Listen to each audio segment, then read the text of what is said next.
Good morning. The button.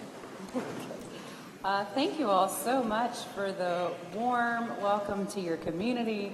I've really enjoyed this weekend, and it strikes me that this is a community and a parish that focuses a lot on the cultivation of beauty.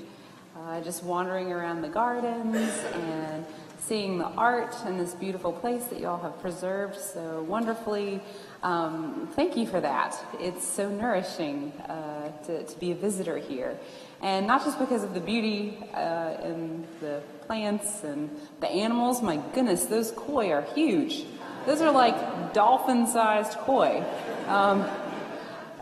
In addition to that, I've been so nourished by the beauty of the people here and your receptivity, your hospitality, your kindness. So thank you for welcoming me as one of your own for this weekend. During our Lenten retreat, we focused on telling stories from the Bible. So I hope it's okay with you all. I'm just going to tell you a story today. I'm going to read you a story. Once upon a time, there lived a people with a glorious temple. Built with the choicest stone and the finest cedar wood, the temple towered over the desert landscape, more than 200 feet high. Inside, its walls were adorned with gold-plated palm trees and exotic flowers, its doors guarded by cherubim boasting olive wood wings. The temple smelled of cinnamon, cassia, olive oil, and myrrh, and from a massive brass basin flowed enough water for 1,000 refreshing baths. Here the people gathered for festivals and religious rites, prayers and memorials. They offered sacrifices on its altar and sang songs in its courts. The people loved their temple more than any other national treasure, for they believed the temple was home to the very presence of God. But then, one day, the unthinkable happened. An army, led by a vicious and powerful pagan king, lay siege to the city called Jerusalem, destroying the city, scattering its inhabitants, and leveling the temple. Suddenly, the people had no place to conduct their rituals or hold their festivals, no place to worship or pray or sing. They had no place to visit with God. So they tore their clothes and wept. They begged God to tell them what they had done to deserve this and how they might make things right again. But God, through the prophets, reminded them, "Heaven is my throne, and earth is my footstool. Do you think I need a house to be at home? Have I not made everything you see? The whole universe is my abode. The only thing I want are people with humble and contrite hearts, people who observe my ways. In the presence of those people, I will make a home." Many generations would pass before the people would begin to rebuild, but in time they did. Beneath the shadow of mightier empires, they reestablished their customs, their priesthood, their kings. They rebuilt the temple. But it wasn't the same. Their land remained occupied, first by Babylonians, then by Persians, and eventually by legions of Roman soldiers. Their holiest room lay empty, its treasures looted long ago. Divisions rose among the people, with one group, the Samaritans, arguing the temple should be located on a mountaintop, and another group, the Jews, insisting it remain in the city. The cost of engaging in temple life grew exorbitant, its taxes and tithes forcing people to choose between going into debt and meeting with their God. In the night rose worried whispers that perhaps the temple would be destroyed yet again. This is when the teacher appeared. Though some called him a prophet, others a blasphemer, still others the long-awaited Messiah who would establish a kingdom of everlasting righteousness of God. The teacher was known throughout the land for making audacious claims. "I am the bread of life," he said. "I am the light of the world.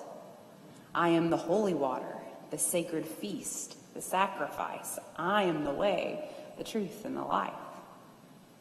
He kept strange company, this teacher, feasting with the kind of people forbidden from entering the temple: prostitutes, lepers, the poor, the sick, even a Roman centurion or two.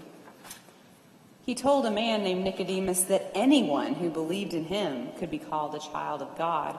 And he told a Samaritan, a woman no less, that she need not worry about where to build a temple, for the hour is coming when the people of God will worship together in spirit and in truth. This teacher wasn't baptized by a priest in the temple.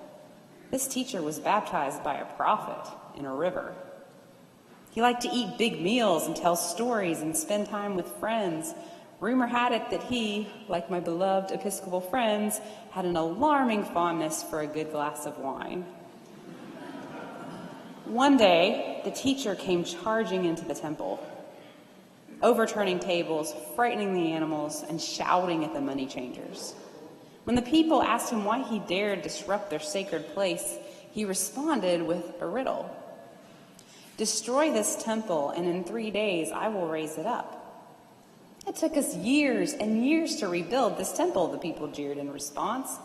"And you're going to tear it down and build it back in 3 days? That's nonsense." Only later would some come to understand that he wasn't talking about a temple made of cedar and stone, gold and olive wood. This teacher, named Jesus, was talking about his body. "I am the bread of life. I am the light of the world. I am the holy water, the sacred feast, the sacrifice, the priest. I am the temple. The very presence of God is with you here in me." And just as he predicted, Jesus' body was broken. And just as he predicted, Jesus' body was raised up in 3 days. And by the power of the Holy Spirit, there isn't an army or an empire or an evil in the world that can bury that body again. It is said that at the moment of Jesus' death, the veil in the temple, separating the people from God's most holy place, split in two. After all those years without a temple, amid all the disputes about how and where to worship and who should be allowed to worship, God had taken up residence among the people by becoming one of them, by becoming one of us. God could have had a temple, but instead God chose a body, one that got hungry and thirsty, that needed rest and loved wine, one that laughed and cried and ate and ached, one that suffered and died and rose again, all so that God could be near his people in the way that only flesh and blood can be, in a way that cedar and stone can never be. As one disciple put it, God became flesh and made his dwelling place here among us. Another added, "Don't you know that your body too can be a temple for the Holy Spirit, holy and set apart for good?" It's a radical new way of practicing faith, new and yet not so new. For wasn't it God who had always said, "Heaven is my throne, and the earth is my footstool. Do you think I need a house to be at home? Have I not made everything you see?" The only thing I want are people with humble and contrite hearts, people who observe my ways. In the presence of those people, I will make a home. Amen.